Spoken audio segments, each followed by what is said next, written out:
ఈరోజు మన భారతదేశ టెక్నాలజీ మరియు స్పేస్ రంగాన్ని పూర్తిగా మార్చే ఒక ఇంట్రెస్టింగ్ న్యూస్ గురించి తెలుసుకుందాం.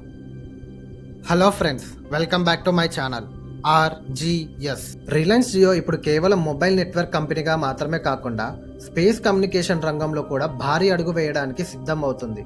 తాజాగా ఆకాశ్ అంబానీ గారు ప్రకటించిన సమాచారం ప్రకారం జియో భారతదేశానికి సొంతంగా ఒక సోవర్జిన్ లియో శాటిలైట్ కన్స్టలేషన్ నిర్మించే అవకాశాన్ని పరిశీలిస్తుంది. ముందుగా లియో శాటిలైట్ అంటే ఏంటో తెలుసుకుందాం. లియో అంటే లో ఎర్త్ ఆర్బిట్. ఇవి భూమికి సుమారు 500 నుంచి 1200 కిలోమీటర్ల ఎత్తులో తిరిగే ఉపగ్రహాలు. ప్రస్తుతం ఎలాన్ మస్క్ యొక్క స్టార్లింక్, వన్వెబ్ వంటి కంపెనీలు వేలాది లియో శాటిలైట్స్ ఉపయోగించి ప్రపంచానికి శాటిలైట్ ఇంటర్నెట్ అందిస్తున్నాయి. ఇప్పుడు జియో కూడా ఇదే రేస్లోకి దిగుతుంది. కానీ ఇక్కడ ఒక ప్రత్యేక విషయం ఉంది. జియో కేవలం విదేశీ కంపెనీల సేవలను ఉపయోగించడం మాత్రమే కాదు, భారతదేశానికి పూర్తిగా సొంతమైన దేశ నియంత్రణలో ఉండే ఒక శాటిలైట్ నెట్వర్క్ నిర్మించాలని ఆలోచిస్తుంది. దీనినే సోవర్జిన్ శాటిలైట్ కన్స్టలేషన్ అంటారు.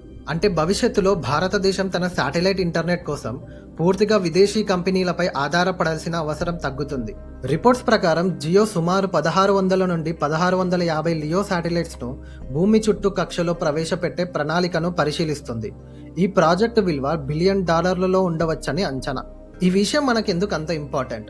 ఇప్పటికీ భారతదేశంలో వేలాది గ్రామాలకు మంచి బ్రాడ్బ్యాండ్ ఇంటర్నెట్ అందుబాటులో లేదు. కొండ ప్రాంతాలు, అడవి ప్రాంతాలు, సరిహద్దు ప్రాంతాల్లో ఫైబర్ కేబుల్ వేయడం చాలా ఖర్చుతో కూడుకున్న పని. కానీ శాటిలైట్ ఇంటర్నెట్ ద్వారా ఆ ప్రాంతాలకు నేరుగా ఇంటర్నెట్ అందించవచ్చు.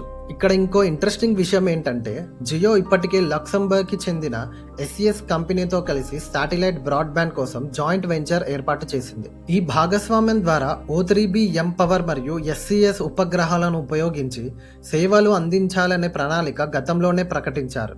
అయితే ఎస్సిఎస్ ప్రధానంగా ఎంఈఓ మరియు జిఈఓ శాటిలైట్స్ ను ఉపయోగిస్తుంది.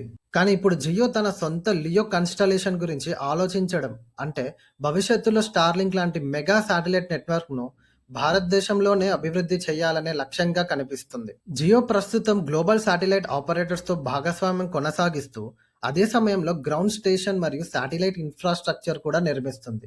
అంటే జియో 2 దిశల్లో ఒకేసారి పనిచేస్తుంది. షార్ట్ టర్మ్ లో విదేశీ భాగస్వామ్యాలు, లాంగ్ టర్మ్ లో భారతదేశానికి సొంత శాటిలైట్ నెట్వర్క్ అన్నమాట. ఇంకో కాంపిటీషన్ గురించి మాట్లాడితే, భారత్లో ఇప్పటికే స్టార్లింక్, వన్వెబ్ మరియు జియో ఎస్సిఎస్ వంటి సంస్థలు శాటిలైట్ ఇంటర్నెట్ సేవలకు లైసెన్సులు పొందాయి. అయితే ప్రభుత్వం భద్రతా కారణాల వల్ల సిగ్నల్ స్పిల్లేజ్, డేటా సెక్యూరిటీ వంటి అంశాలను చాలా జాగ్రత్తగా పరిశీలిస్తుంది. దీని అర్థం ఏమిటంటే, భారతదేశం శాటిలైట్ ఇంటర్నెట్ను కేవలం వ్యాపార అవకాశంగా కాకుండా జాతీయ భద్రతతో కూడిన అంశంగా కూడా చూస్తుంది. అందుకే జియో యొక్క సోవర్జిన్ శాటిలైట్ ప్రాజెక్ట్కి మరింత ప్రాముఖ్యత ఏర్పడుతుంది. ఈ ప్రాజెక్ట్ విజయవంతమైతే రిమోట్ విలేజెస్కి హై స్పీడ్ ఇంటర్నెట్, డిజాస్టర్ సమయంలో emergency connectivity, direct to device satellite services, భారతదేశానికి స్పేస్ టెక్నాలజీలో సెల్ఫ్ రిలయన్స్ వంటి ప్రయోజనాలు లభించవచ్చు. మొత్తానికి చూస్తే జియో యొక్క ఈ అడుగు కేవలం మరో బిజినెస్ ఎక్స్పాన్షన్ కాదు, ఇది భారతదేశం యొక్క డిజిటల్ ఫ్యూచర్ని స్పేస్లోకి తీసుకెళ్లే ప్రయత్నం. స్టార్లింక్, వన్వెబ్ వంటి అంతర్జాతీయ దిగ్గజాలకు పోటీగా made in India satellite internet నెట్వర్క్ను నిర్మించే దిశగా జియో అడుగులు వేస్తుంది. ఈ ప్రాజెక్ట్ నిజంగా వస్తే రాబోయే కొన్ని సంవత్సరాలలో భారతదేశం ప్రపంచ శాటిలైట్ ఇంటర్నెట్ రంగంలో ఒక కీలక శక్తిగా మారే అవకాశం ఉంది. ఈ ఇన్ఫర్మేషన్ మీరు ఇప్పటివరకే తెలుసుకున్నారా? కామెంట్లో చెప్పండి. నా కంటెంట్ నచ్చితే సబ్స్క్రైబ్ చేసుకోవడం మాత్రం మర్చిపోకండి. జై హింద్, జై శ్రీరామ్.